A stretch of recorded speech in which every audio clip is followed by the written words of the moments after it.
Dr. Wallach, I've been a diabetic for about 30 years. What kind of minerals should I take to help me? Okay, well, first of all, are you an adult onset type 2 diabetic or a juvenile onset type 1 diabetic? Juvenile onset type 1.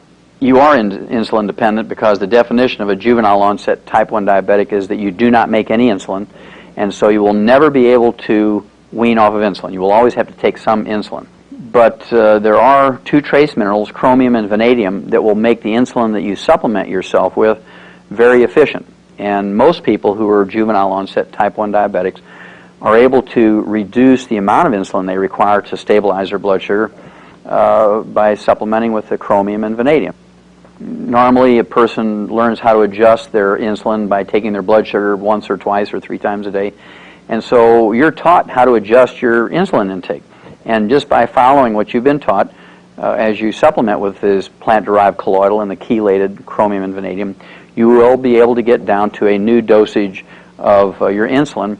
And the value of taking the whole pig arthritis formula is that there's nothing worse than paying attention to your blood sugar levels and your insulin intake and then dying of a ruptured aneurysm because you didn't supplement with copper, or developing cancer because you didn't supplement with selenium. So it's very important, even though you're a diabetic and that is your primary immediate concern, still over the long haul, being a health-conscious person just out of necessity, you're going to have to supplement with all 90 essential nutrients.